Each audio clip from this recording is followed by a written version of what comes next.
बस 1 मिनट, शुरू करते हैं।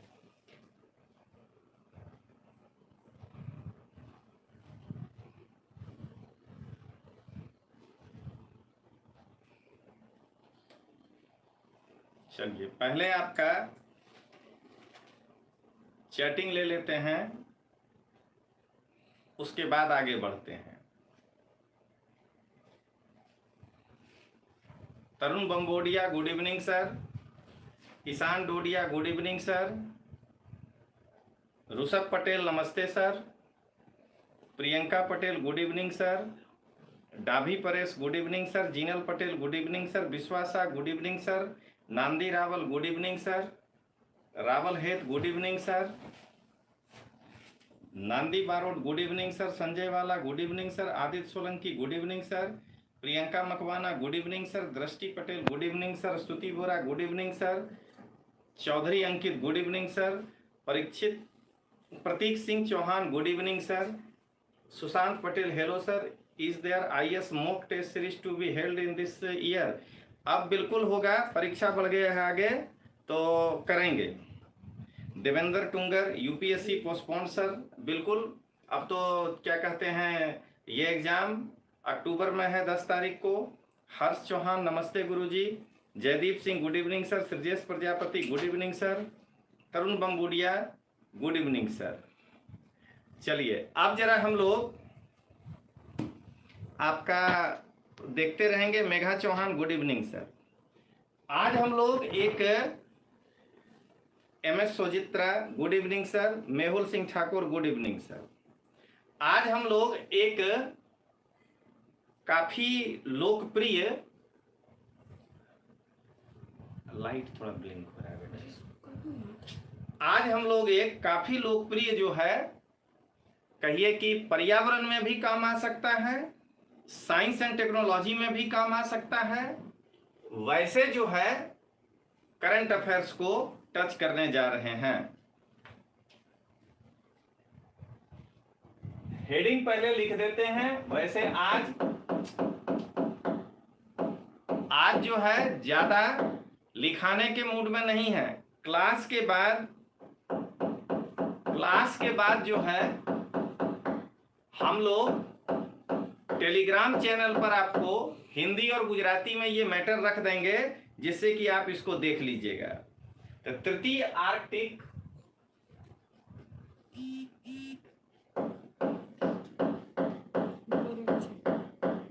विज्ञान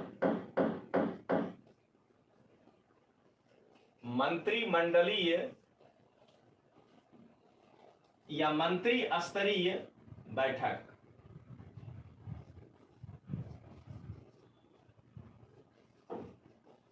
जरा इस पर देखें कि अगर प्रीलिम्स एग्जाम में इस पर क्वेश्चन आता है तो किस एंगल से क्वेश्चन आ सकता है।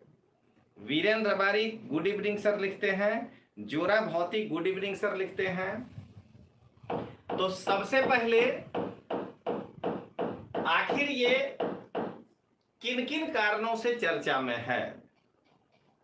अगर हम डीजे राठौर, गुड इवनिंग गुरुजी, अगर हम लोग इसको जाने तो आज ध्यान रखिएगा, लिखाएंगे कम, समझाव को ज्यादा देंगे।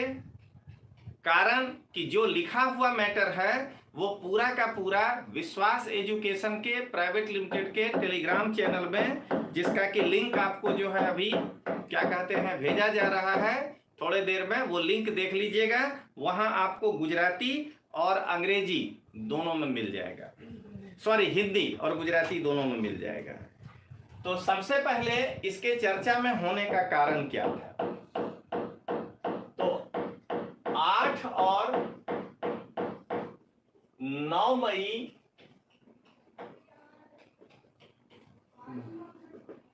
2021 को, ये डेट याद रखना है।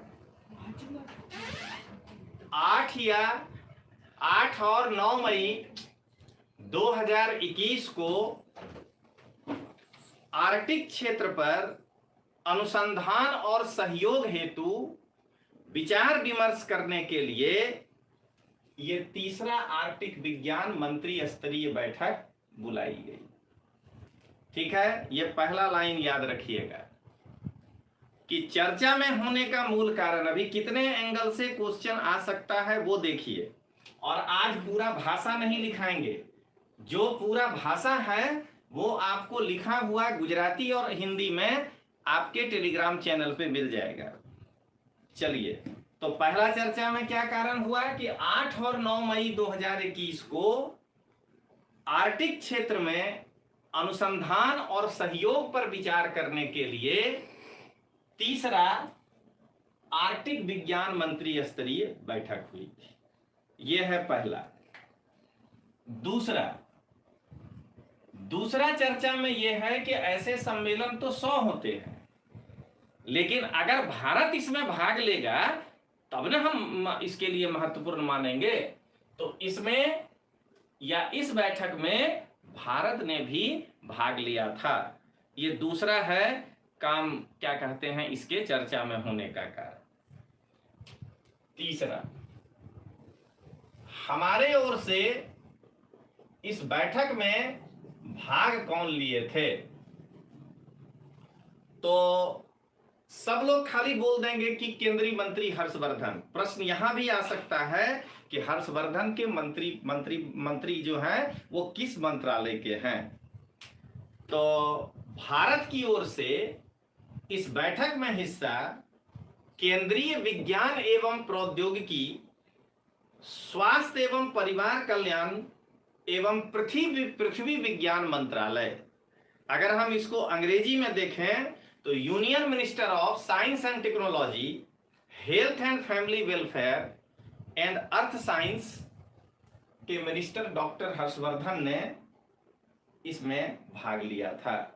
ये हमारे भारत की तरफ से भाग लेने वाले थे हर्षवर्धन, और उनका जो है पोर्टफोलियो ये था।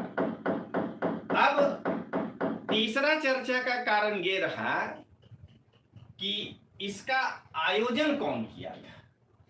तो इसका आयोजन संयुक्त रूप से आइसलैंड और जापान ने किया था। इसका आयोजन संयुक्त रूप से आइसलैंड और जापान किया था, और जापान की राजधानी टोक्यो में इसका आयोजन हुआ था। तो फिर इस लाइन से ये चर्चा में क्यों हुआ? तो ध्यान रखिएगा कि आर्कटिक विज्ञान मंत्री स्तरीय बैठक जो है ये एशिया में आयोजित होने वाला पहला बैठक। अरे ऐसे तो तीसरा ही है, तो तीसरे में ही पहला हो गया, लेकिन आज के लिए इंपॉर्टेंट ये ध्यान रखना है कि ये क्या कहते हैं, एशिया में होने वाला पहला बैठक है। अब अगर ये पहला बैठक एशिया में हुआ है और ये तीसरा था, तो पहला दो कब कब हुआ था और कहां हुआ था? तो 2016 में प्रथम बैठक हुई थी यूएसए में, और 2018 में दूसरी बैठक हुई थी जर्मनी में। ये आपको चर्चा में होने का कारण इतना चीज रहा, या ये सब तो हेडिंग होता है। इंट्रोडक्शन से इतने प्रकार से, इतने एंगल से क्वेश्चन पूछे जा सकते हैं। अभी खत्म नहीं हुआ है, घंटा भर चलेगा ये एक टॉपिक। तो क्या याद रखना है? 8-9 मई 2021 को किस कारण से? तो आर्कटिक क्षेत्र में रिसर्च और सहयोग पर विचार विमर्श करने के लिए third Antarctic science ministerial summit हुआ था, ASM3 हुआ था।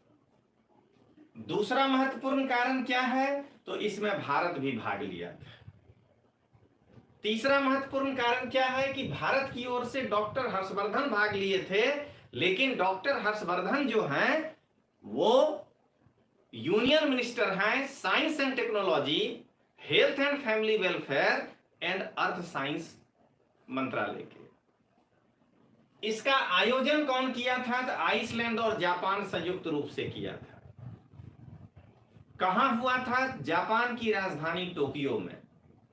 और एशिया में होने वाला ये पहला क्या कहते हैं सम्मेलन है। और इसके पहले 2016 में यूएसए में हुआ था और 2018 में जर्मनी में हुआ था।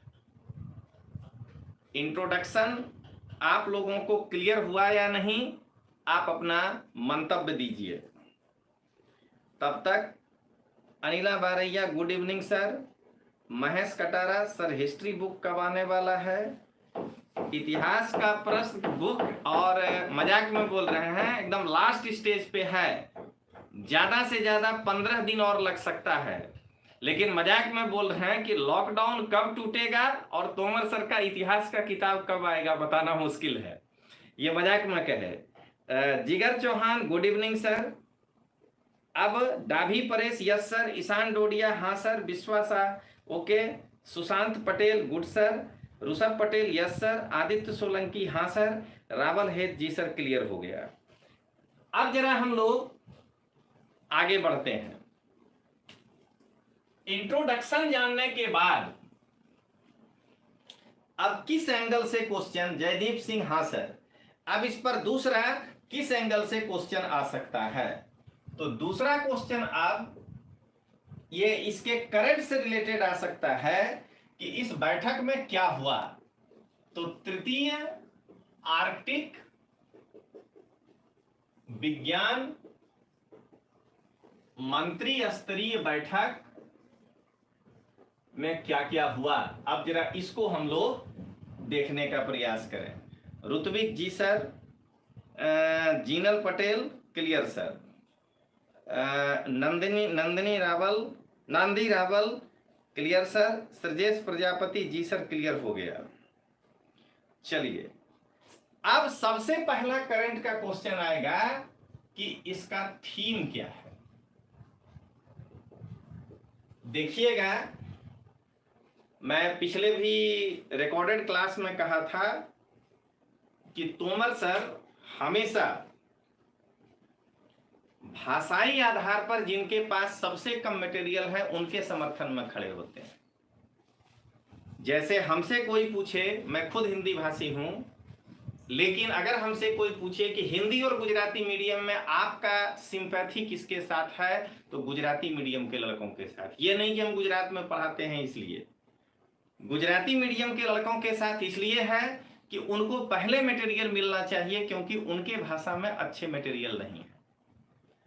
आज पूरे दिन मैं बैठ करके लिखा हूं इस करंट अफेयर्स को, 6 पन्ना का मटेरियल है, जो इसीलिए नहीं लिख रहे हैं, आपको समझा रहे हैं और आपके उस टेलीग्राम पे रख देंगे। क्या कहते हैं, रानी मैडम पैरेलल बैठ करके अनुवाद किए हैं गुजराती में, कि फर्स्ट जो है गुजराती के लड़कों को मिलना चाहिए। उसी प्रकार यदि हमसे पूछिए कि हिंदी और इंग्लिश मीडियम के लड़कों में आपके का सहानुभूति किसके प्रति, तो फिर हिंदी माध्यम के प्रति। ऐसा नहीं कि अंग्रेजी वाला मेरा विरोधी है, सिंपैथी इसलिए कि उनको जो मटेरियल मिल रहा है वो मटेरियल भरपूर है, बट काम का कोई नहीं है।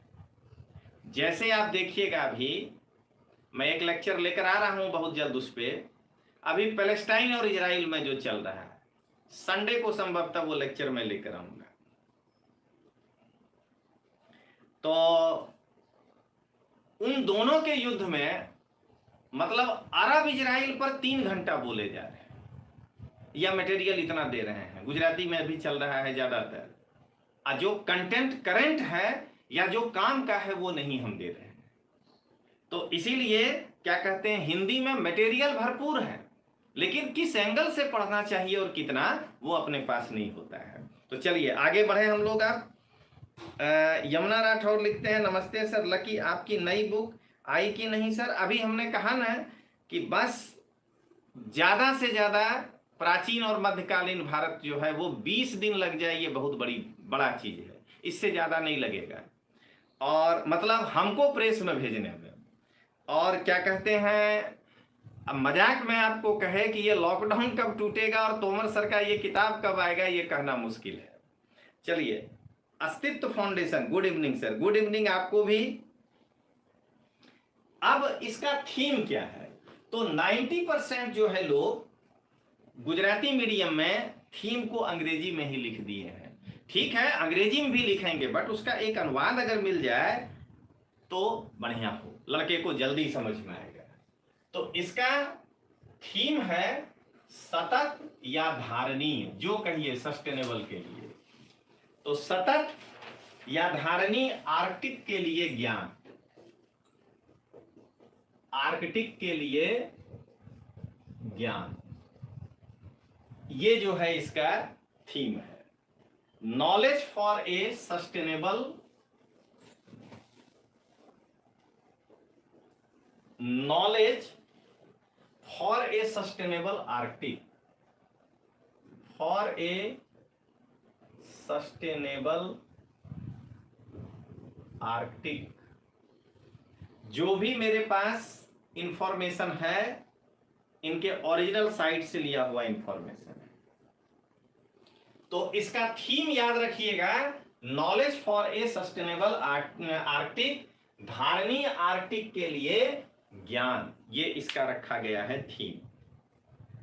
अब इसका ऑब्जेक्टिव क्या है, उद्देश्य क्या है, जो ये तीसरा वाला बैठा है। ऐसे नॉर्मल जो बैठता है उसका उद्देश्य तो है कि आर्कटिक क्षेत्र में अनुसंधान और सहयोग पर विचार विमर्श करना। तीसरे का उद्देश्य है कि आर्कटिक क्षेत्र में सामूहिक समझ को बढ़ाना, कलेक्टिव जो मेंबर हैं वो सब मिल करके अपने समझ को बढ़ाना, और उसके बाद अपने अपने क्षेत्रों में जो शिक्षाविद हैं, जो इस पर काम करने वाले लोग हैं, उनको एक अवसर प्रदान करना। यानी अब कलेक्टिव समझ बढ़ाइए, मतलब अपने देश के बारे में ही मत सोचिए जो आर्कटिक क्षेत्र में आते हैं, अभी सब बताएंगे, सब मिल करके सामूहिक रूप से काम करिए। और आपके यहाँ जो क्या कहते हैं, आपके यहाँ जो क्या कहते हैं कलेक्टिव नॉलेज आया, उन शिक्षाविदों के बारे में क्या कहते हैं आपस में शेयर करिए।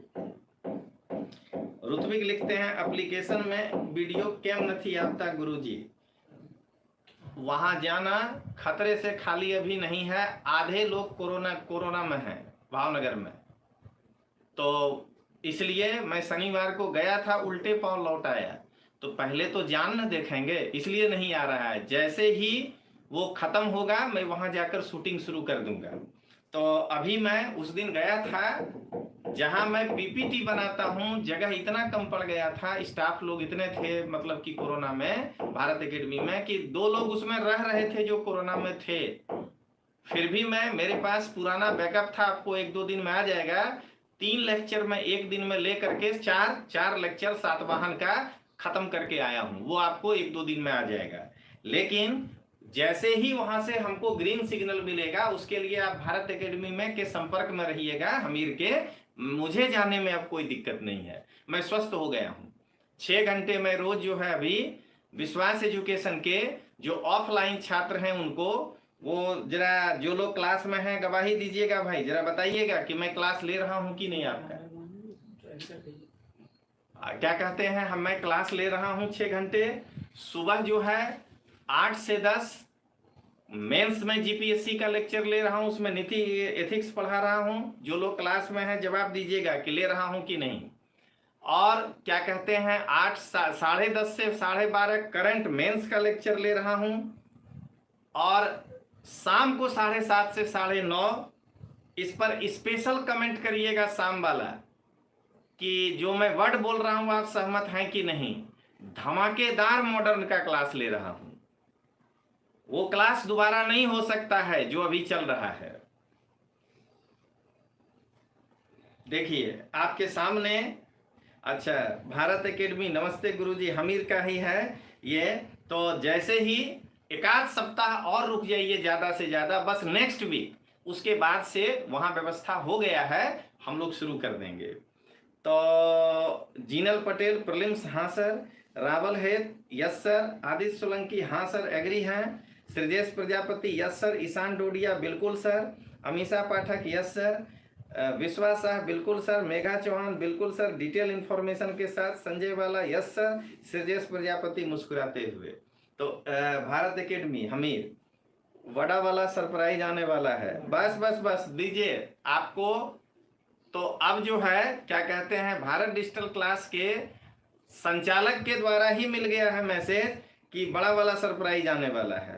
तो Jaydeep Singh ji sir, Karan Chawla good evening sir, Ritvik okay गुरुजी, बिल्कुल इसके बाद बहुत बड़ा चीज करने जा रहे हैं। और इस बार जो प्राचीन और मध्यकालीन की किताब आ रही है वह भी एक लैंडमार्क होगा जो हमने पॉलिटी में निकाला है। और मॉडर्न इंडिया की जो बुक है वो तो जब आएगी ना तो देखिएगा उसको पहुंचने में लोगों को 10 साल लगेगा गुजराती माध्यम में। मैं आज बता रहा हूं 10 साल लगेगा उस मॉडर्न इंडिया तक पहुंचने में। श्रजेश प्रजापति कहते हैं मुस्कुराइए आप विश्वास एजुकेशन लाइव में है। तीनों लेक्चर मैं लाइव में ले रहा हूं। सुबह नीति शास्त्र 10:30 से 12:30 mains only current with question answer, और शाम को मॉडर्न इंडिया। चलिए अब जरा आगे देखें। अब अगला हमसे पूछा जा रहा है, पूछेगा आपको क्वेश्चन कि ये जो तीसरा विज्ञान मंत्री स्तरीय बैठक हुआ, हम ये सब जानकर क्या करेंगे, भारत का इस पर क्या रुख है। अगर हमको ये मालूम चल जाए तो वो हमारे काम का है। तो अगला इसके अंदर हम लोग हेडिंग में जानने का प्रयास करेंगे भारत का रुख। इस पर भारत का रुख क्या है। सबसे पहले भारत का रुख इस पर यह है कि भारत आर्कटिक क्षेत्र में रिमोट सेंसिंग में, लिखाएंगे आज एक भी नहीं, शुरू से कह रहे हैं, मटेरियल इसका गुजराती में आपको मिल जाएगा और हिंदी में। भारत जो है आर्कटिक क्षेत्र में रिमोट सेंसिंग के क्षेत्र में ऑब्जर्वेशन कर सके उस परियोजना पर जो है अपना योगदान देना चाहता है। ये उनके साथ साझा किया इंफॉर्मेशन। ये पहला है भारत का रुख। दूसरा, भारत जो है हाई लैटिट्यूड पर, जो उच्च अक्षांशों पर जो महासागर है, उस महासागर में मौसम संबंधी जो मापदंड हैं उसकी निगरानी के लिए वहां पर नौका बंध स्थल तैयार कर रहा है। माने एक ऐसा स्थल तैयार कर रहा है कि वहां पे जहाज लगा करके और लंबे समय तक वहां के मौसम संबंधी जानकारी के बारे में, हवामान संबंधी जानकारी के बारे में जो है वो पता लगा सकता है। तीसरा, भारत यूएसए के सहयोग से निसार परियोजना चला रहा है। निसार परियोजना का मतलब हुआ एन से नासा, आई से इसरो, एस से सिंथेटिक, ए से एपरेचर, आर से रडार। ये सब लिखा हुआ है, समझना है केवल। तो भारत यूएसओ के सहयोग से निसार उपग्रह मिशन की शुरुआत करने जा रहा है। और निसार उपग्रह का फुल फॉर्म, इसका डिटेल सभी पढ़ाएंगे। यही बताएंगे कि लोग यही केवल लिख के चले जाते हैं, क्वेश्चन इससे आगे भी आता है। तो निसार का मतलब हो गया कि NASA, ISRO, synthetic, aperture, radar. Bhagyalakshmi कहते हैं गुड इवनिंग सर, कैसे हैं आप। एकदम मैं बहुत अच्छा हूं, आप कैसे हैं बताइएगा। ऋत्विक लिखते हैं गुरुजी बंधारण नी बुक में 4 वक्त बाँची छे, बहुत जोरदार थे, थैंक्स अगेन। ऋत्विक ये तो आप लिखे, लेकिन लिखने के पहले भी बताते हैं कि भारत डिजिटल क्लास से कोई भी लड़का ये पूछता है ना कि सर अगला लेक्चर कब आएगा, तो मेरा दिल बाग बाग हो जाता है। मुझे लगता है कि एक ऑफलाइन का टीचर ऑनलाइन में जा करके आपको कुछ अच्छा दिया है, इसलिए आप वेट कर रहे हैं कि क्यों नहीं आ रहा है। नहीं तो लड़का तो चाहता है कि भले नहीं आए। तो इसीलिए ये बिल्कुल नहीं सोचिएगा, आप लिखते हैं ना कि सर बुक कब आएगी, तो अंदर से मोटिवेशन मिलता है कि उस पर काम करें। मतलब आपको चाहिए, आप उसके गुणवत्ता को समझ रहे हैं, इसीलिए आप ये बार बार लिखते हैं। तो चलिए आगे देखें। उसके बाद भारत जो है, भारत का रुख देख लीजिए क्या क्या है इस मंत्री स्तर में। कि सबसे पहले भारत रिमोट सेंसिंग में एक ऑब्जर्वेशन सिस्टम में योगदान देने का जो योजना है उसका, उस पर वो साझा किया, क्या कहते हैं, अपने इस आर्कटिक विज्ञान मंत्री स्तरीय बैठक में। दूसरा क्या है भारत का कि जो उच्च अक्षांशों पे महासागर है वहां पर मौसम संबंधी घटनाओं का मेरे पास विस्तृत जानकारी हो, इसके लिए हम वहां एक नौकाबंद स्थल तैयार कर रहे हैं। तीसरा, भारत यूएसए के सहयोग से निसार यानी NASA ISRO synthetic aperture radar mission की शुरुआत करने जा रहा है। और तीसरा, SAON sustained Arctic observational network में भारत का योगदान है। यही है भारत का रुख आर्कटिक क्या कहते हैं विज्ञान मंत्री स्तरीय बैठक में। अब आपसे क्वेश्चन पूछेगा कि आखिर भारत जो है इस पर जो काम कर रहा है तो उसके पीछे क्या कारण है। तो सबसे पहला चीज कि भारत आर्कटिक महासागर से डायरेक्ट तो नहीं जुड़ा हुआ है, लेकिन अगर आर्कटिक क्षेत्र में किसी भी प्रकार का ग्लोबल वार्मिंग होता है तो वह ग्लोबल वार्मिंग का प्रभाव भारत पर भी पड़ेगा। क्योंकि आप अगर भूगोल देख रहे होंगे तो आर्कटिक महासागर का जापान वाला एरिया जो ऊपर से ऐसे प्रशांत महासागर में आएगा, वहां से जो है हम फिर हिंद महासागर तक, बंगाल की खाड़ी तक आ सकते हैं। दूसरा, आर्कटिक क्षेत्र अगर गर्म होगा तो हमारा मानसून भी जो है प्रभावित हो सकता है। इसलिए भी जो है भारत वैश्विक तापमान को देखते हुए और अपने मानसून के प्रभाव को देखते हुए इस आर्कटिक क्षेत्र में अपनी भूमिका निभा रहा है। चलिए अब बताइए कि यहां तक क्लियर या नहीं हुआ। भाग्यलक्ष्मी लिखती हैं, thank you sir, I am fine and I am eagerly waiting for offline class, miss you a lot, thank you, are giving best for student, thank you. Bhavesh Solanki लिखते हैं, गुड इवनिंग सर। चलिए यहां तक बताइए कि आपको ये क्लियर हुआ या नहीं हुआ। Rishabh Patel yes sir, Aditya Solanki clear sir, Jinal Patel हाँ सर, स्तुति बोरा यस सर क्लियर। देखिए मुझे मालूम है कि मैं जो क्लास ले रहा हूं उसमें टेक्नोलॉजी बहुत कमजोर होने के कारण हमको व्यू नहीं मिलेगा, लेकिन मुझे मालूम है व्यू मिले या नहीं मिले, मेरा अपना जो विद्यार्थी है, देखिए लिख रहे हैं सब, मेरा जो अपना विद्यार्थी है उसको ये डिफरेंस हमेशा पता चलते रहे, वो तो अवेयर है, मैं रिस्पॉन्सिबल अपने क्लास के विद्यार्थी के प्रति हूं, तो कम से कम उसको ये पता तो चलते रहे कि ये जितना लोग लिखा है, खास करके गुजराती में टैरो कार्ड बनाया है, उस सिवाय मन बहलाने के कुछ नहीं किया है। शायद क्लास 3 का भी क्वेश्चन उससे नहीं पकड़ाएगा। हम उसमें गुजरात शब्द नहीं जोड़े, पूरे भारत को जोड़े। तो इसलिए जो है हम जो है आपको ये बना टेक्नोलॉजी घटिया हो अच्छा हो, व्यू कुछ भी मेरे दिमाग में नहीं है। व्यू जैसे नहीं वाजपेयी जी कहते सरकारें आएंगी जाएंगी, लोकतंत्र खड़ा होना चाहिए, तो वैसे ही व्यूज मिलेगा नहीं मिलेगा, गुणवत्ता खड़ा होना चाहिए।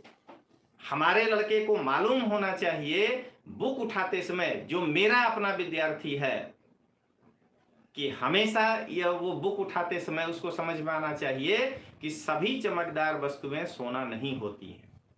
तो उस समय जो है विद्यार्थी गलत बुक लेकर के घर नहीं जाएगा, कम से कम मेरा विद्यार्थी तो नहीं जाएगा। बाकी हम विवेकानंद तो है नहीं कि हम समाज सेवा करने निकले हैं।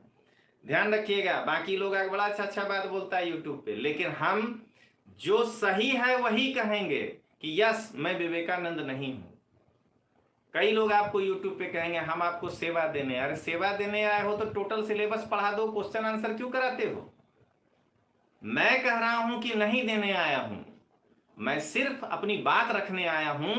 मेरा मूल उद्देश्य जो मेरा विद्यार्थी है जिसको हम गूगल मीट में पढ़ा रहे हैं ना, उसके लिए हम रिस्पॉन्सिबल हैं और उसके लिए हम कुछ भी जवाब देंगे। वो हमसे कोई भी प्रश्न करेगा हम उसको जरूर जवाब देंगे। और जरा जो लोग मेरे विद्यार्थी इसमें देख रहे हैं, जो अभी गूगल मीट पे लेक्चर में आ रहे हैं तीनों टाइम, वो जरा लिखिए कि क्या आपके साथ एकदम फ्रेंडली दोस्त के तरह सवाल जवाब, आपके जवाब, आपका एक भी अगर आ जाता है मैसेज तो हम उसको पढ़ करके उस पर जवाब देते हैं या नहीं, इस पे आप जवाब दीजिए। सच भले ही कड़वा हो पर हमारे हित के लिए अच्छा होता है। Bhagyalakshmi Antara, yes sir.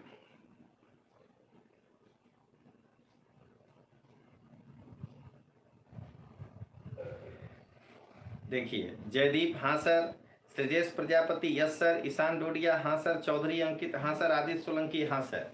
तो इसीलिए मेरे क्लास लेने का तरीका गूगल मीट में मेरे विद्यार्थियों के लिए अलग होगा, क्योंकि मैं खुलकर बोलता हूं कि जूही चावला का वो जो है स्टेटमेंट कि टेढ़ा है पर मेरा है, चाहे मेरा विद्यार्थी जैसा भी है लेकिन वो मेरा है, सबसे प्यारा है।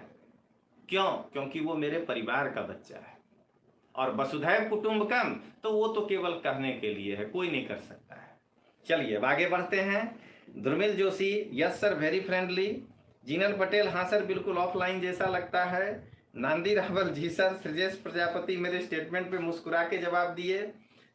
आप सही बताते हैं आपको, मैं YouTube पर भी ये जो लेकर आ रहा हूं ये इसीलिए कि भाई मेरा विद्यार्थी को वो 6 घंटा समय भी कम पड़ रहा है, तो चलो एक सेक्शन मैं अपने ही विद्यार्थी को दिखाऊं और जिनको समझ में आता है वो हमारे साथ जुड़ के देख लें।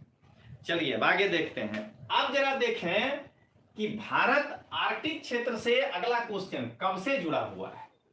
तो अगला स्टेटमेंट है कि भारत एवं आर्कटिक, भारत आर्कटिक प्रदेश से कब से जुड़ा हुआ है।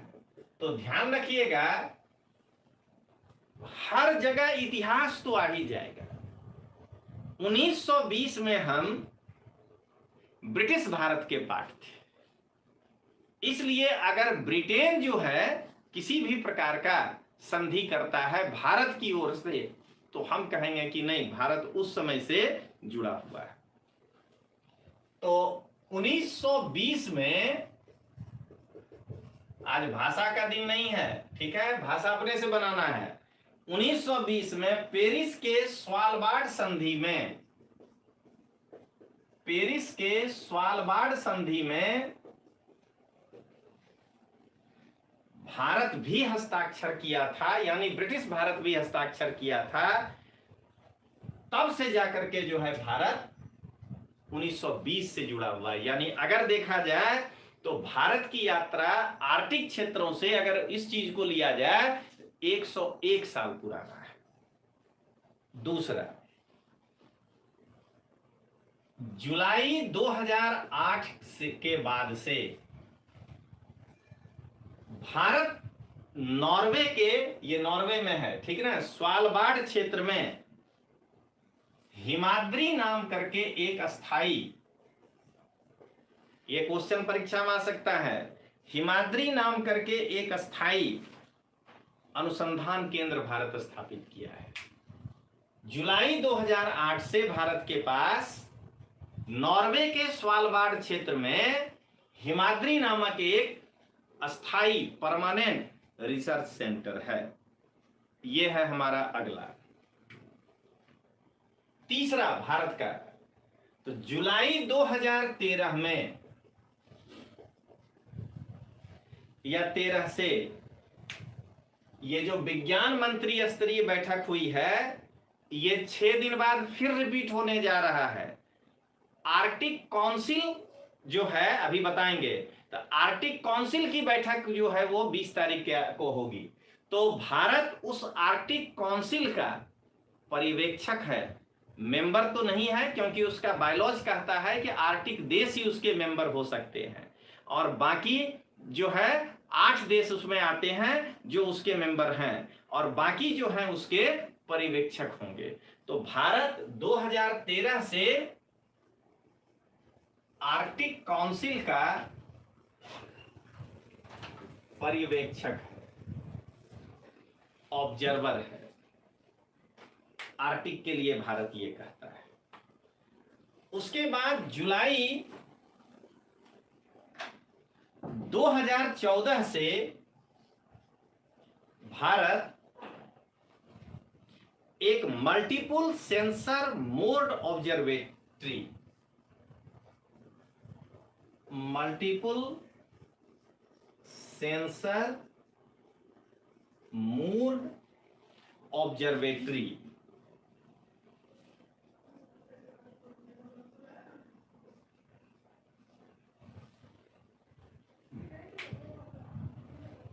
जो है आर्कटिक क्षेत्र में तैनात किया है। उसके बाद भारत आर्कटिक क्षेत्र में रिसर्च में समन्वय स्थापित करने के लिए अपना जो पृथ्वी विज्ञान मंत्रालय है उसके अंदर एनसीपीओआर का मतलब हुआ national centre for polar and ocean research, national centre for polar and ocean research, इस संस्था का स्थापना किया है। तो भारत जो है आर्कटिक क्षेत्र से इतना सारा जुड़ा हुआ है, ये सब अभी आगे बताएंगे, ये क्वेश्चन आपका आएगा। यहां तक था करंट अफेयर्स से रिलेटेड जो आपके प्रश्न आते।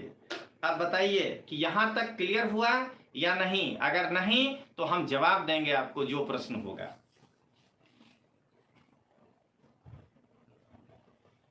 भाई निचला 4 लोग जो है वो कुछ लिखे नहीं, खाली सिंबल बढ़िया बढ़िया बनाए हैं, अच्छा लगा। Dharmel Joshi yes sir, Rishabh Patel clear sir. यानी मैं उम्मीद करता हूं कि नॉर्मल इंफॉर्मेशन जो तृतीय आर्कटिक विज्ञान मंत्री स्तरीय बैठक का होगा वो आपका क्लियर हो गया होगा। स्तुति बोरा क्लियर सर, आदित्य सोलंकी हाँ sir, Megha Chauhan clear sir, Jinal Patel yes sir, Jaideep Singh yes sir, Chaudhary Ankit yes sir, Meet Upadhyay good evening sir.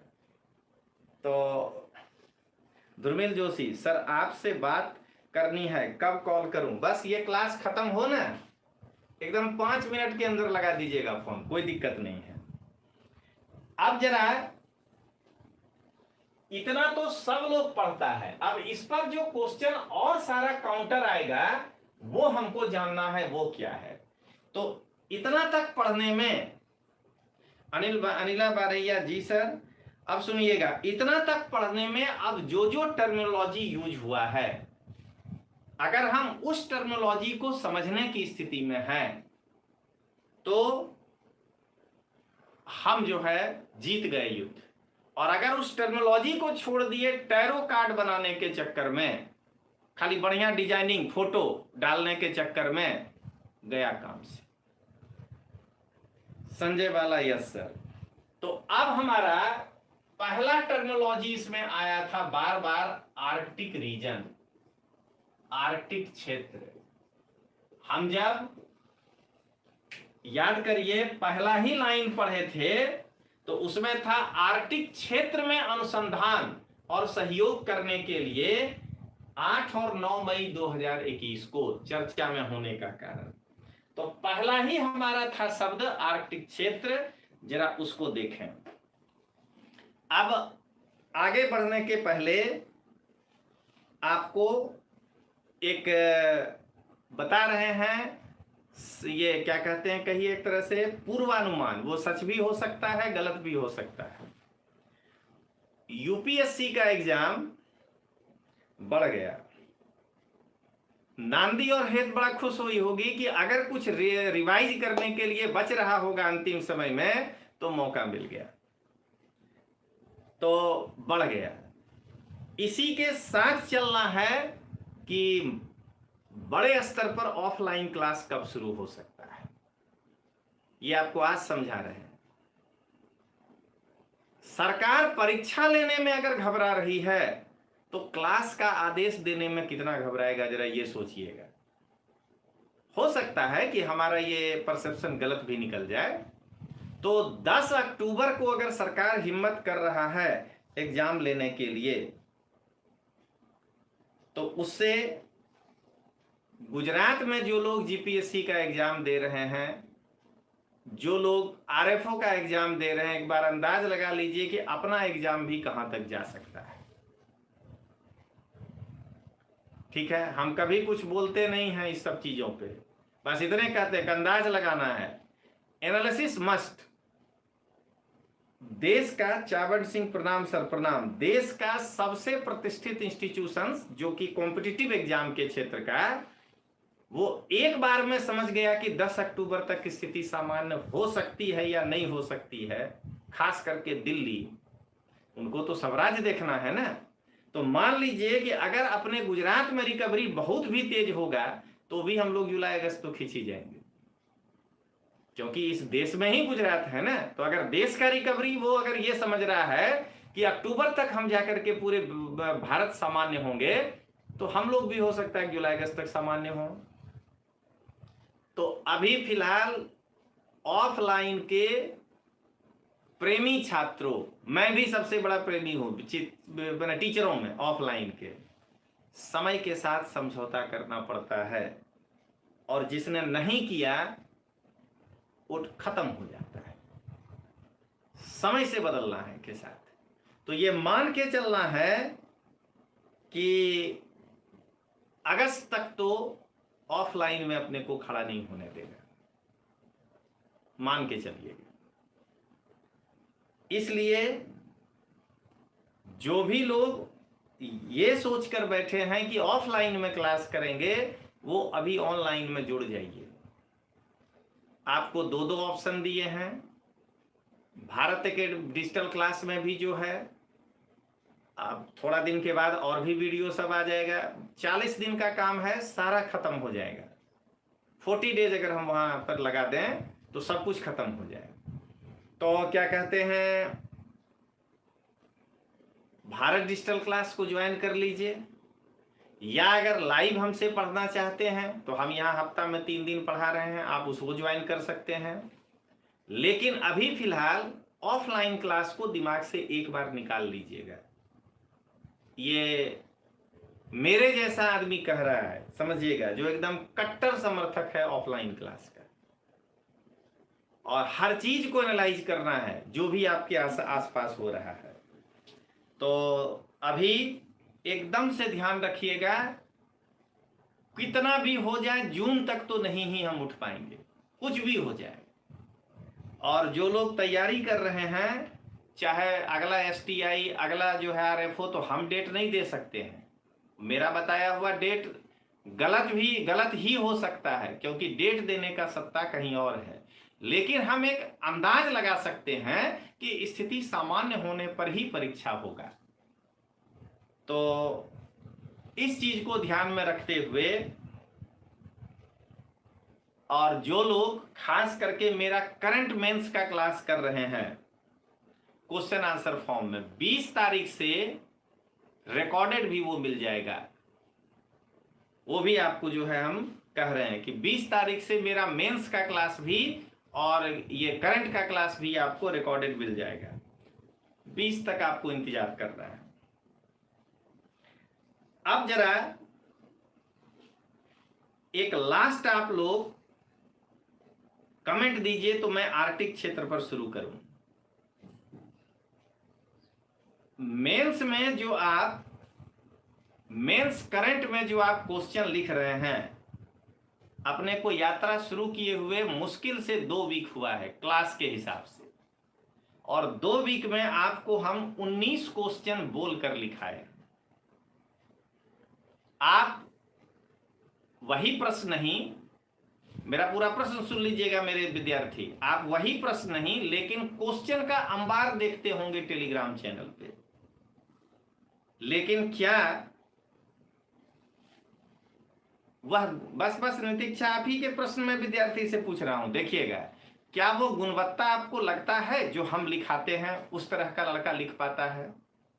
जरा जवाब दीजिएगा। आप लोग टेलीग्राम और यूट्यूब पर या और भी जगह आंसर देखते हैं। अच्छा, डिम्पल राजपूत मेरी सबसे पुरानी स्टूडेंट, नमस्ते सर। नमस्कार आपको।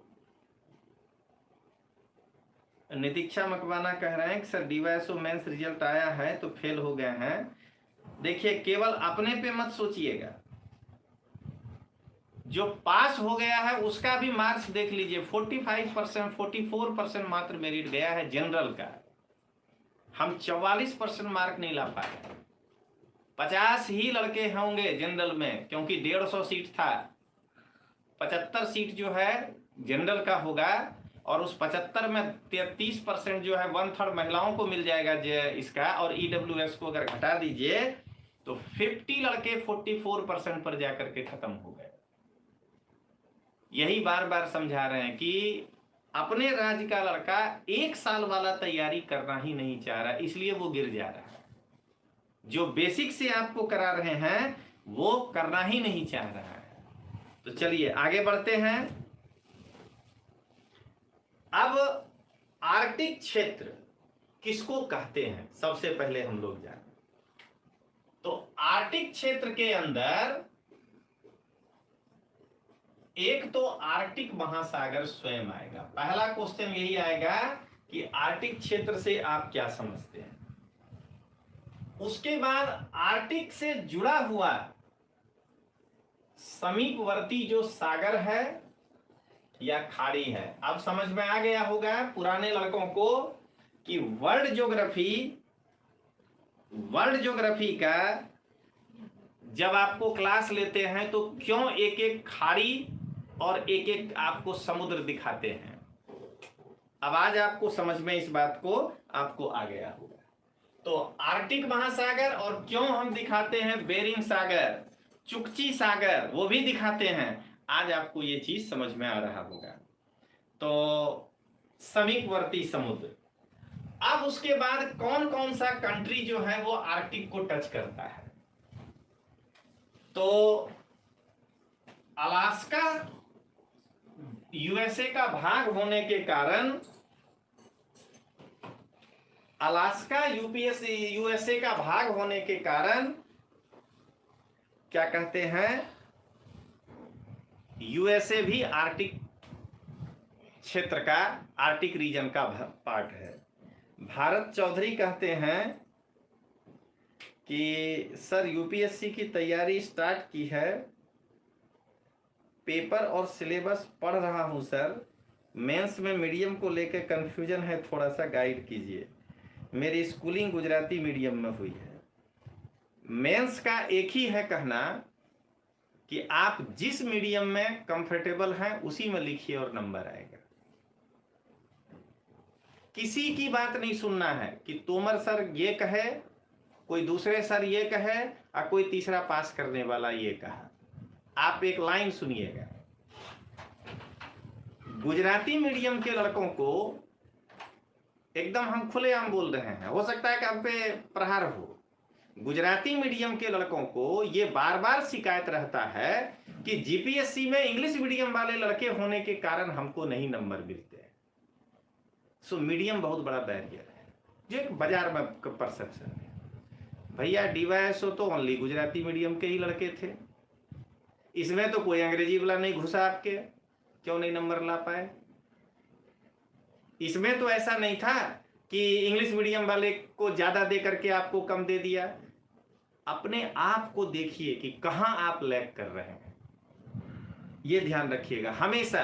मान लीजिए मेरे साथ जो है वाक युद्ध कर लीजिए यूट्यूब पे, किसी दूसरे टीचर के साथ कर लीजिए, वो यूट्यूब में ऐसा कोई फैकल्टी नहीं बचा है जो बेइज्जत नहीं हुआ है, कोई नहीं बचा है। जिसको कि 10 के भी देख रहा है उसको भी 50 आदमी गाली दिया है, इसीलिए यहां नहीं चिंता करते हैं हम लोग। लेकिन आप जो हम पे भरोसा करते हैं वो एक बार अपने आप को झांक करके जरा सोच के देखिए कि हम आईएएस में बैठते हैं तो ठीक है, कह देते हैं कि अंग्रेजी वाले ज्यादा नंबर दे दिया होगा, जीपीएससी में दे दिया होगा, डीवाईएसओ में तो सब गुजराती मीडियम वाले ही थे, क्यों नहीं नंबर आया। और जो टॉपर है उसको आया ही नंबर, वो तो लाके दिखा दिया 205 मार्क।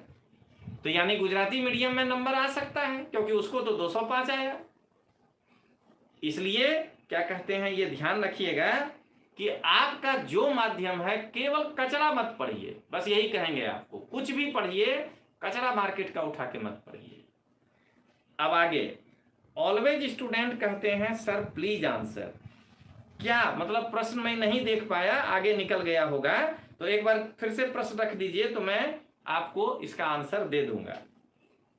तो चलिए, यूएसए आर्कटिक क्षेत्र का मेंबर नहीं होता, लेकिन अलास्का के कारण जो है ये आर्कटिक का मेंबर हो गया, क्योंकि आर्कटिक सर्कल से ऊपर होना चाहिए वो कंट्री। ठीक है। दूसरा, आप समझ में आया कि क्यों हम लोग पढ़ते हैं, क्या कहते हैं, लैटिट्यूड और लॉन्गिट्यूड करंट में भी काम आता है। उसके बाद कनाडा, यहां से शुरू करिए। कनाडा के बाद जो है डेनमार्क नहीं आता, लेकिन चूंकि ग्रीनलैंड पर उसका कब्जा है, ठीक कनाडा के बाद देखिए, इस ग्रीनलैंड पर कब्जा के कारण डेनमार्क भी जो है उसका मेंबर हो गया। ठीक है। उसके बाद देखिए उसी लाइन पर, मैं जिस लड़के को पढ़ाया हूं उसको मैप देखने का जरूरत नहीं है, वर्ल्ड ज्योग्राफी, आइसलैंड आता है उसी लाइन पर।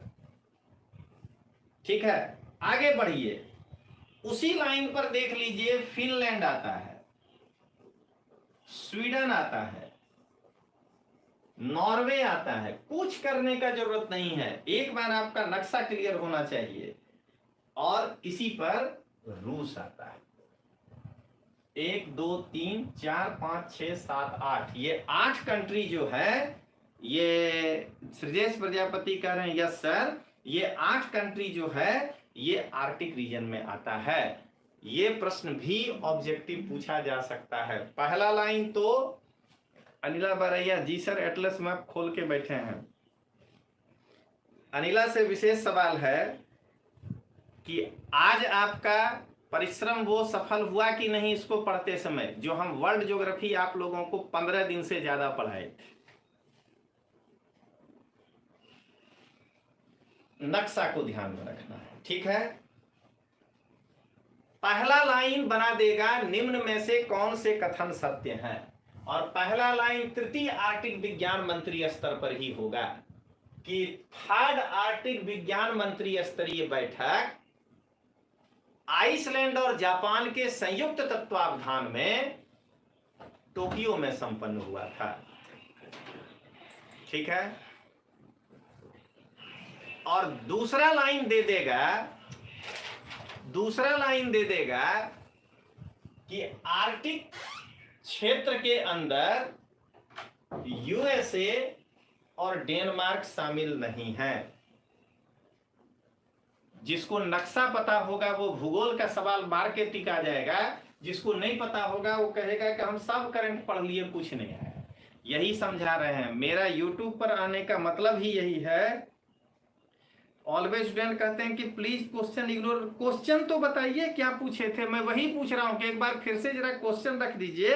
बिल्कुल इग्नोर नहीं करेंगे, आप एक बार रखिए ना, मैं जवाब देता हूं।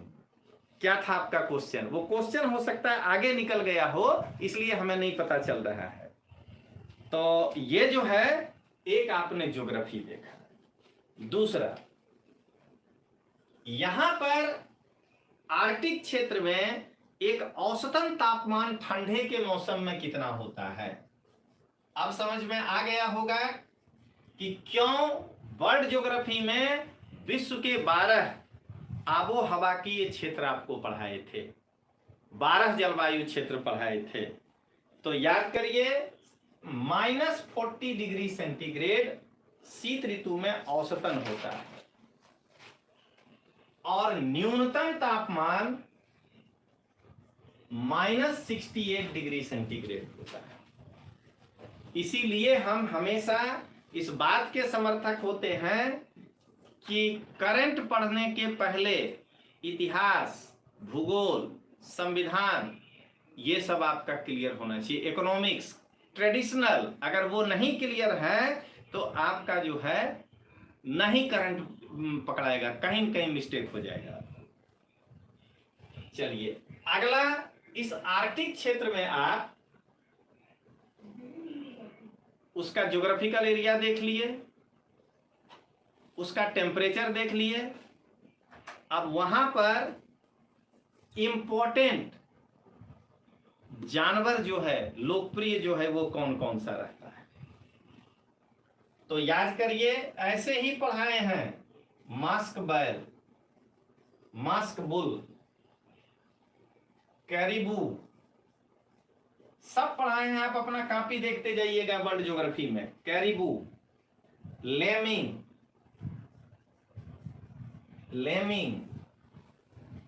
आर्कटिक लोमड़ी,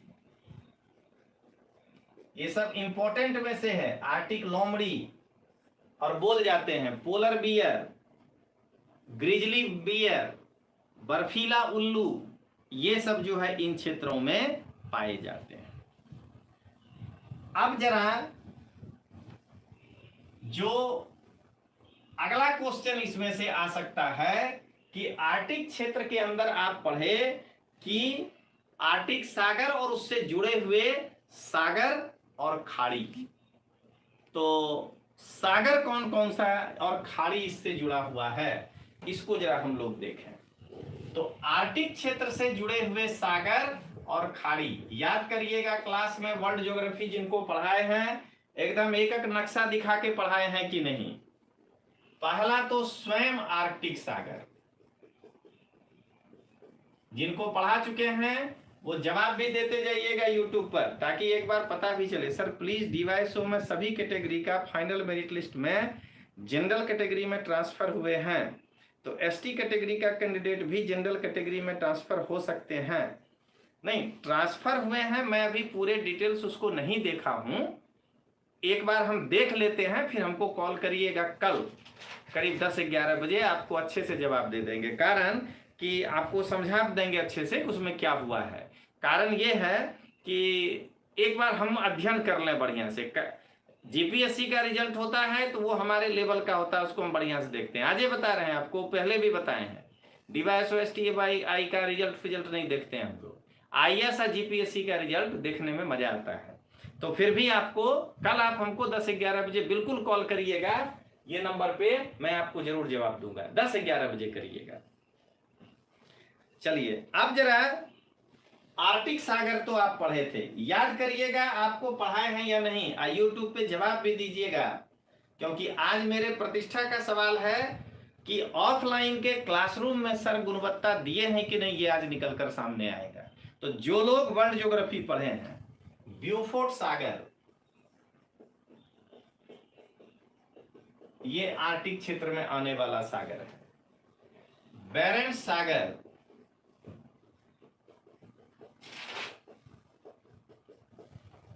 एटलस में एक एक जो है आपको दिखाए हैं। यमुना राठौर, इन्वायरमेंट के लिए ऑथेंटिक बुक सजेस्ट करिएगा सर। बेरिंग सागर, बेरिंग सागर, चुकची सागर, इसमें खाड़ी और सागर लिए हैं केवल। पूर्वी साइबेरियन सागर,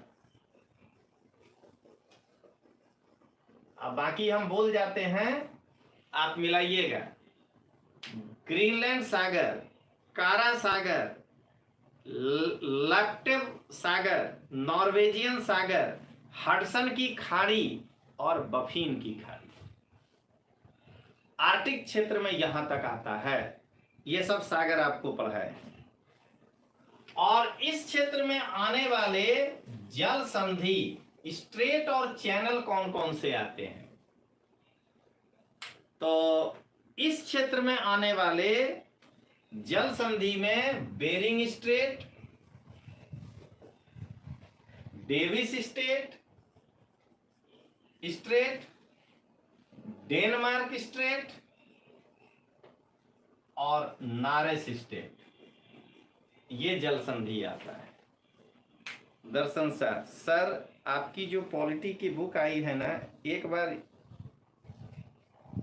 युवा देख लीजिएगा, उनका बहुत अच्छा ट्रांसलेट किया है। आप नई बुक निकालो तो ट्रांसलेशन टीम चेंज करिएगा। देखिए दर्शन जी, जिसके पास गुणवत्ता नहीं हो उसका नाम हम कभी नहीं लेते। उसका ट्रांसलेशन अच्छा होगा लेकिन कंटेंट घटिया है, वो हम देख के ही किताब निकाले। ये हम आपको जवाब ये कहे हैं तो हम आपको जवाब दे रहे हैं कि ट्रांसलेशन अच्छा उसका आप कह रहे हैं, हम भी देखें कि उसमें कितनी कमियां हैं। अगर अभी कल उतर जाए ना तो आप कल से किताब खरीदना छोड़ दीजिएगा। ये बता रहे हैं। मैं अपने पूरे भारत डिजिटल क्लास के टीम को लाल घेर करके पहले उसमें 80 भूल कंसेप्चुअल दिखा चुके हैं। चलिए एक हम आपको बोल जाते हैं, आप बोले हैं तब ये बोल जाते हैं। आप जाइएगा और उसमें पन्ना खोलिएगा, लॉयर और एडवोकेट में उसमें अंतर बताया गया है। उस लेखक को ये नहीं मालूम है कि लॉयर और एडवोकेट में अंतर क्या होता है। पढ़िएगा, उसके बाद हमको बताइएगा। कहता है कि जो पास हो गया एलएलबी वो लॉयर, और जो अध्ययन कर रहा है वो एडवोकेट। इसलिए कह रहे हैं कि अभी आप लोगों का स्तर नहीं है, आप लोगों को पता ही नहीं है कि कौन सी किताबें पढ़नी चाहिए। इसलिए हम कह रहे हैं कि उस चीज पे मत जाइए, ठीक ना। ऐसे 85 जगह मैंने निकाला है गोल घेर करके, जहां की वो कंसेप्चुअल भूल किया है। अगर 1680 एक बार या आर्टिकल 280 एक बार 208 लिखा जाए ना तो प्रिंटिंग मिस्टेक है। लेकिन फाइनेंस कमीशन के बारे में जब हम बताना शुरू करें और कहें कि वो चुनाव कराता है तो वो कंसेप्चुअल भूल है। इसीलिए कह रहे हैं कि आप नहीं जान रहे हैं, मैं इसीलिए सबको एक लाठी से हाँ कराऊं। खाली जाके देखिएगा कि एडवोकेट और लॉयर में अंतर लिखा है, और क्या अंतर लिखा है आपको हंसी आ जाएगा कि उस लेखक को पढ़ने की आवश्यकता है। इसलिए आगे बढ़ते हैं और हम उस पर डिस्कशन नहीं करते हैं, समझ गए। उठांतरी कहीं से करेगा तो समस्या आएगा। और जिस ट्रांसलेशन की आप बात कर रहे हैं ना, एक्चुअली आप सिटीजनशिप एक्ट 1955 ओरिजिनल पढ़े ही नहीं हैं, तो आपको वहां पर वो टर्मिनोलॉजी भारी लगेगा ही, इसलिए आपको गलत लगेगा। मैं अगर बोलना शुरू करूं, आप जो है क्या कहते हैं जन प्रतिनिधित्व अधिनियम 1952 का ओरिजिनल एक्ट नहीं पढ़े हैं, उस ओरिजिनल एक्ट को जो है हम लोग अनुवाद किए हैं, वहां आपको दिक्कत होगी ही। उसके लिए लेखक कुछ नहीं कर सकता है।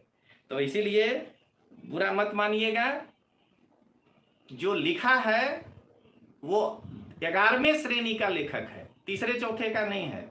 मालूम ही नहीं उसको क्यों क्या लिखा है, और किसी का भी हम आज तक ऐसे नहीं बोले थे। चूंकि आप हमको नाम लेकर के लिखे, इसलिए मैं आपको जवाब दिया कि एडवोकेट और लॉयर में फर्क, कि जो अध्ययन कर रहा है वो लॉयर है, जो पास हो गया एडवोकेट।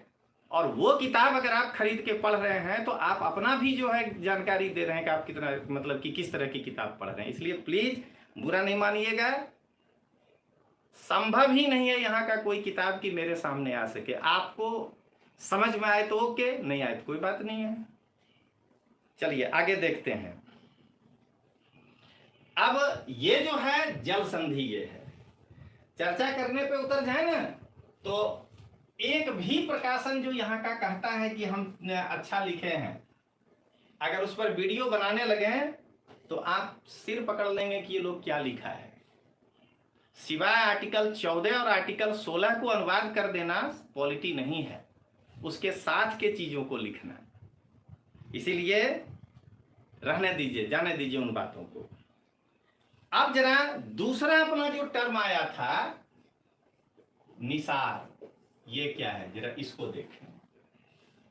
तो निसार जो था वो था नासा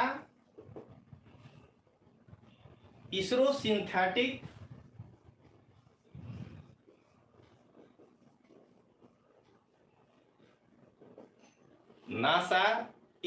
सिंथेटिक एपरेचर रडार।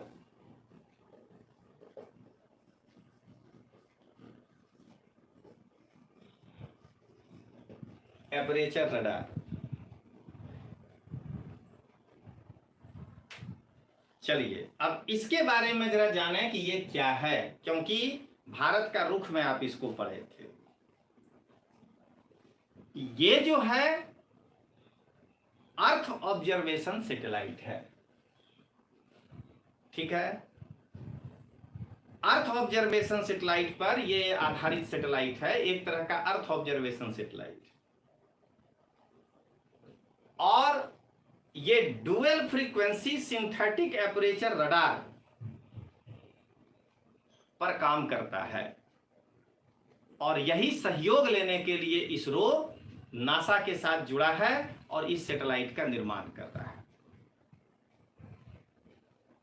जब ये लॉन्च हो जाएगा तब डुअल फ्रीक्वेंसी का उपयोग करने वाला ये पहला रडार इमेजिंग उपग्रह होगा। इसका उपयोग रिमोट सेंसिंग में, पृथ्वी पर जो नेचुरल प्रोसेस हो रहा है उसको देखने और समझने के लिए किया जा रहा है। $1.5 बिलियन अमेरिकी डॉलर के अनुमानित लागत के साथ ये विश्व का सबसे महंगा वर्ल्ड इमेजिंग उपग्रह है। जिस वक्त ये लॉन्च होगा इसका लॉन्चिंग मास 2800 केजी होगा। अभी हम लोग एक संभवतः तारीख जो है इसका रखे हैं 29 जनवरी 2023। 29 जनवरी 2023। ये जो ऑलवेज स्टूडेंट लिखे हैं जीसी लियोंग जैसी ज्योग्राफी का किताब बिल्कुल सही लिखे हैं। वो किताब पढ़ने के बाद अगर कोई ये कहे कि नहीं ये बेस्ट है, शाबाश। अभी हम बता रहे हैं कि शाबाश, अच्छा किताब पढ़िए। बाजार में है, मैं ही अकेला नहीं हूं, लेकिन मैं बार बार कहता हूं जीसी लियोंग की किताब पढ़िए, सविंदर सिंह की किताब पढ़िए, चतुर्भुज मामोरिया की किताब पढ़िए इंडियन ज्योग्राफी में। देखिए आपको कितना डिफरेंट आप महसूस करते हैं वहां पे। हाँ दर्शन जी, पिलूज बुरा नहीं मानिएगा, मतलब ना कोई भी डिस्कशन अपने को ब्रेन खोल के करना है, बुरा नहीं मानिएगा, कोई बात नहीं है, आपका व्यू था। लेकिन हम बता रहे हैं कि चूंकि गुजरात में 90% बच्चे अभी संविधान के उस स्तर तक नहीं पहुंच पाए हैं, इसीलिए उनको वो लॉलीपॉप अच्छा लग रहा है। एक बार जब आप गंभीर, मतलब कि आपको मेरा आर्टिकल 14 इसलिए भारी लग रहा है कि ओरिजिनल आर्टिकल 14 जो लिखा है उसका ही ट्रांसलेशन हुआ है, अपने मन से उसमें कुछ नहीं जोड़े हैं। तो इसीलिए क्या कहते हैं, बिल्कुल उसको अदरवाइज नहीं लीजिएगा। अगर कोई बच्चा लिखा होगा तो मैं उसके तरफ से माफ़ी मांगता हूं। अगर हमारा कोई बच्चा कुछ लिखा हो तो बिल्कुल नहीं माने इसको लीजिएगा, मैं आपसे माफ़ी मांगता हूं इसमें। लेकिन क्या कहते हैं, अभी दिक्कत यही है अपने गुजरात में कि मेरी किताब पढ़ने में, हाँ 100% भाषाई जो है सज्जता किसी के पास नहीं होता है, लेकिन मेरे किताब पढ़ने में लड़के को इसलिए थोड़ा भारी लग रहा है पॉलिटी कि हमने उसमें ओरिजिनल एक्ट रखा है। जो भारत सरकार जो है पास किया है भारतीय नागरिकता अधिनियम 1955, उसका धारा वाइज हम उसमें लिखे हैं, वो आपको अरुचिपूर्ण लगेगा। लेकिन क्वेश्चन अभी हम मेंस में 3 दिन पहले पॉलिटी के क्वेश्चन में लिखाए थे कि सीए, जो लोग वो क्लास किए थे जरा अपना मंतव्य दीजिएगा कि सीए पर जो सवाल दिए थे, हम सवाल नहीं बोलेंगे, लेकिन उसको लिखने के बाद आप कैसा फील किए थे ये बताइएगा जरा। जैन त्रिवेदी खुल्लर, बिल्कुल खुल्लर, ये सब किताब पढ़िएगा ना तो दिमाग आपका जो है बदल जाएगा। तो मेरे विद्यार्थी जरा बताइएगा कि सीए 2019 वाला जो सवाल बनाए थे और उस सवाल को बना करके जब आपको फुल आंसर लिखाए थे तो आप कैसा फील किए थे।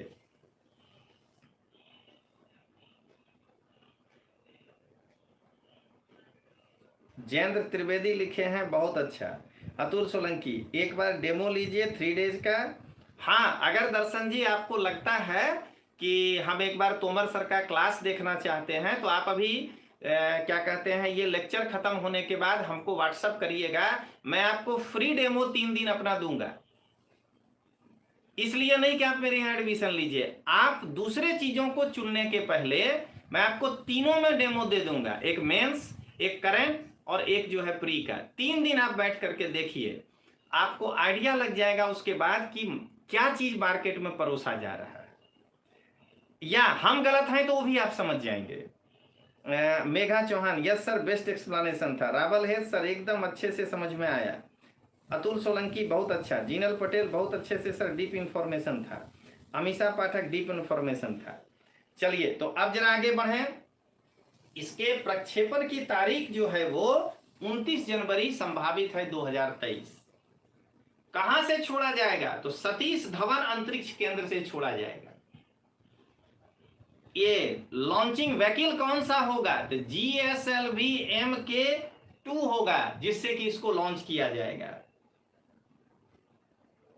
और इसमें 2 प्रकार के ट्रांसपोंडर का प्रयोग किया जा रहा है, एक S बैंड और एक L बैंड। ये दो प्रकार के ट्रांसपोंडर का प्रयोग किया जा रहा है।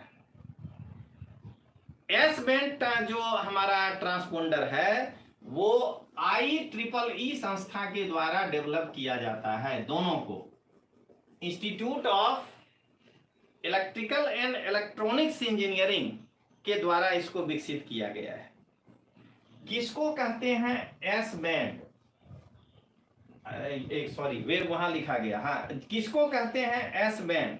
तो वैसा बैंड जिसका कि वेवलेंथ का रेंज, उस बैंड को कहते हैं जिसके वेवलेंथ का रेंज 7.5 से 15 सेंटीमीटर होता है, उसको कहते हैं। क्या कहते हैं? इसका फ्रीक्वेंसी रेंज कितना होता है? तो 2 से 4 गीगाहर्ट्ज इस एस बैंड का फ्रीक्वेंसी होता है। हम जो यूज करने जा रहे हैं उसका वेवलेंथ 12 सेंटीमीटर है, इसी रेंज में है, और उसका फ्रीक्वेंसी जो है वो 3.2 गीगाहर्ट्ज है। देखिए आपको कहां से शुरू किए थे, कहां तक लेके चले गए। एल बैंड जो होता है उसका वेवलेंथ 15 से 30 सेंटीमीटर होता है। वेवलेंथ बड़ा हो गया, फ्रीक्वेंसी छोटा हो जाएगा। तो इसका फ्रीक्वेंसी 1 से लेकर के 2 गीगाहर्ट्ज तक होता है। ये दोनों इसमें ट्रांसपोंडर यूज किया गया है, इस ट्रांसपोंडर में बैंड यूज किया गया है। हम जो यूज कर रहे हैं उसमें 24 सेंटीमीटर वेवलेंथ है और इसकी फ्रीक्वेंसी 1.25 गीगाहर्ट्ज है। इतना आपको जानकारी दिए NASA ISRO synthetic aperture radar का। ये भारत सरकार चला रहा है, इसलिए हम लोग इतना पढ़े, और नहीं तो नहीं पढ़ते निसार के बारे में। चलिए आगे बढ़े, लास्ट स्टेज पे आ चुके हैं। अब बताइएगा कि कैसा लगा नासा और इसार निसार जो है, निसार वाला साइंस एंड टेक्नोलॉजी को ध्यान में रखकर।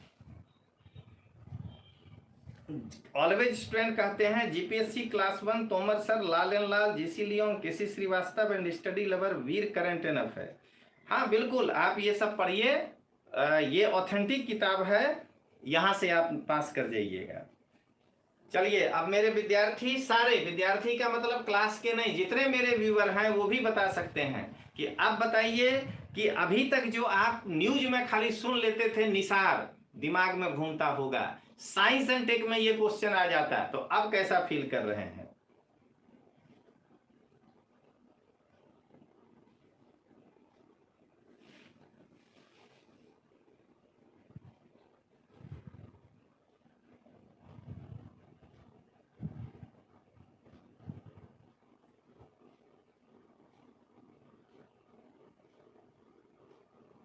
चलिए जब तक आपका आता है तब तक हम अगला देखें।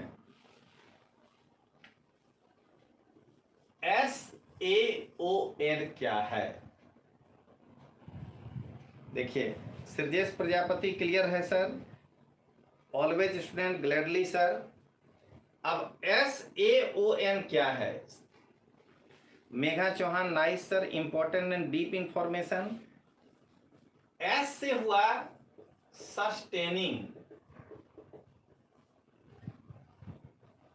जीनल पटेल क्लियर सर, श्रुति बोरा बहुत बढ़िया sir, Jayant Trivedi clear sir, Jaideep Singh बढ़िया सर।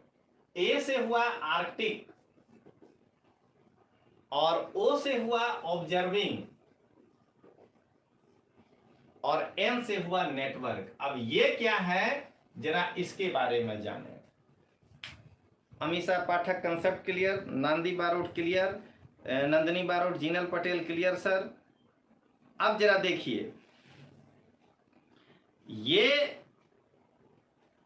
IASC एक संस्था है, इंटरनेशनल आर्कटिक साइंस कमिटी, और आर्कटिक काउंसिल की एक संयुक्त गतिविधि है, ज्वाइंट एडवेंचर है, जिसका नाम है SAON, sustaining Arctic observing network. इसका उद्देश्य क्या है? तो इसका उद्देश्य है कि आर्कटिक क्षेत्र में अवलोकन करते हुए, आर्कटिक क्षेत्र में अवलोकन करते हुए जो भी डेटा सिस्टम है उसके लिए एक बहुराष्ट्रीय गठबंधन तैयार करना। ऑलवेज स्टूडेंट लिखते हैं कि सर एक दिन जीपीएससी रिजल्ट में अपना भी नाम होगा, आपको झुकने नहीं देंगे सर। बिल्कुल, देखिए अच्छे से आप तैयारी कर रहे हैं, आपको पास करने से कोई नहीं रोक सकता है। मेरा आशीर्वाद है आपको कि एकदम आप रिजल्ट लेके आइए, और अच्छे से पढ़ने वाले को कोई नहीं रोक सकता है। तो आप इसका उद्देश्य भी समझ गए, और आईएएससी और आर्कटिक परिषद का जो है ये ज्वाइंट एडवेंचर है। इसका काम है कि आर्कटिक क्षेत्र में जो डेटा मिल रहा है, अलग अलग लोग जो काम करके डेटा निकाल रहे हैं, उसका एक गठबंधन तैयार करके एक नेटवर्क खड़ा करें। 2007 में साउन को, SAON को IASC International Arctic Science Committee और AMAP Arctic Council Arctic Monitoring and Assessment Programme के द्वारा प्रारंभ किया गया था। वर्तमान में उन लोगों को हटा दिया गया और ये SAON जो है ये नेटवर्क के द्वारा उसको नियंत्रित किया जा रहा है। ये था आपका SAON। अब लास्ट टॉपिक बचा इसमें जानने का, इतना जान जाइएगा और उसके बाद लगभग 10 मिनट आप इंतजार करिएगा। हम आपको टेलीग्राम चैनल पर गुजराती और इंग्लिश हिंदी दोनों में रख देंगे, आपका जो है टोटल क्लियर हो जाएगा। अब आइए, आर्कटिक काउंसिल किसको कहते हैं, ये लास्ट है। जब इतना जान जाइएगा तब जा करके आप इस एक न्यूज पर आपका एकाधिकार हो जाएगा कि पीटी मेंस में जो पूछेगा बताओ। तो सबसे पहले आर्कटिक काउंसिल, आर्कटिक जो रीजन है उस रीजन में आने वाले गवर्नमेंट और इंडिजेनियस निवासी, उस क्षेत्र में रहने वाले निवासियों का एक अंतर सरकारी मंच है। इसका पहला प्रयास 1991 में किया गया था, जब 8 आर्कटिक देशों ने AEPS, जब 8 आर्कटिक देशों ने AEPS Arctic environmental protection strategy पर हस्ताक्षर किए थे। क्लियर हो गया पहला प्रयास।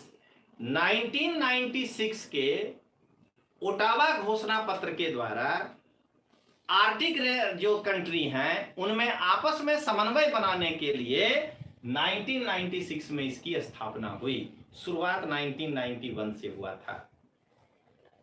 वर्ष 2011 में परिषद के जो सदस्य देश थे वो एक Arctic search and rescue agreement पर हस्ताक्षर किए। इसका बायलॉज कहता है कि इसमें स्थायी मेंबर जो होंगे, पर्यवेक्षक कोई भी हो सकते हैं, स्थायी मेंबर जो होंगे वो आर्कटिक रीजन के ही देश होंगे, और वो हैं Canada, Denmark, Finland, Iceland, Norway, रूस, स्वीडन और USA। प्रत्येक 2 वर्ष पे मंत्री स्तरीय बैठक जो होती है, जो अभी ये तीसरा हुआ, उसमें एक अनुमोदन होता है। आर्कटिक काउंसिल का मंत्री स्तरीय, ये क्या है, आर्कटिक विज्ञान मंत्री स्तरीय। आर्कटिक काउंसिल का जो होगा वही है 19-20 मई को। उसमें पर्यवेक्षक देशों का अनुमोदन होता है कि इस कंट्री को इसमें शामिल किया जाए, और गैर आर्कटिक देशों को पर्यवेक्षण का दर्जा दे दिया जाता है। भारत को 2013 में इस आर्कटिक परिषद में पर्यवेक्षक देश का दर्जा दिया गया था। अब आप लोग इस पूरे जो आपको आज करंट अफेयर्स समझाए उस पर आप अपना विचार दीजिए कि पूरे को देखने के बाद, और जो आप दिन भर, जिस दिन ये सम्मेलन पर न्यूज आ रहा था, जो आप अनदर टेलीग्राम और इसमें देखे होंगे, तो आपके कंसेप्ट में फर्क आया या नहीं।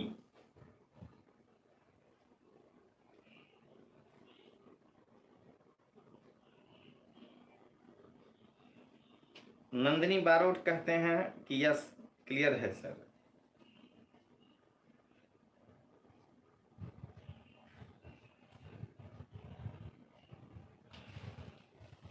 थोड़ा मेरा आवाज पहुंचने में देर लगता है इस कारण से।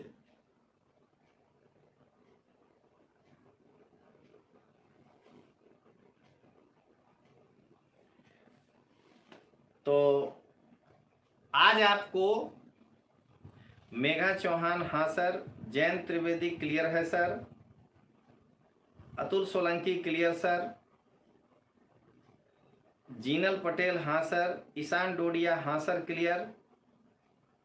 तो अब जो लोग मेरे स्टूडेंट ना होते हुए भी व्यूअर हैं, उनसे भी एक रिक्वेस्ट है कि आप इस तरह से पूरा, जयदीप सिंह क्लियर है सर, पूरा डिटेल्स में पढ़ने का करंट अफेयर्स प्रयास करिए अगर आप आईएएस और जीपीएससी क्लास 1-2 का तैयारी कर रहे हैं।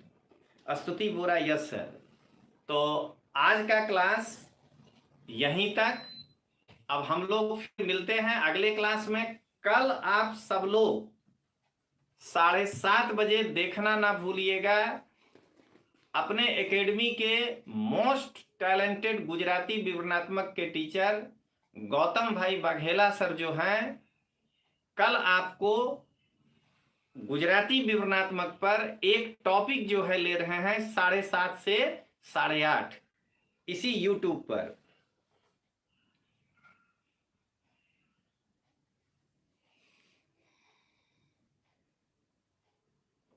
दर्शन शाह कह रहे हैं सर सभी लोग कमेंट रीड कर सकते हैं, तो आप वही रीड करके लेक्चर और टॉपिक ब्रेक क्यों कर रहे हैं सर? I would prefer to join the class, high over proper time management should be maintain.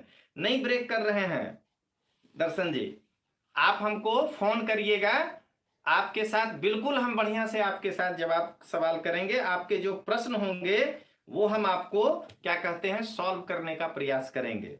आपको मैं नंबर भी बता दूं 9428804128। तो कल गौतम सर का लेक्चर देखिएगा तो फील होगा आपको कि गुजराती लिटरेचर में नया क्या है। तो चलिए दोस्तों, मिलते हैं हम लोग अगले क्लास में फिर। जय हिंद, जय भारत।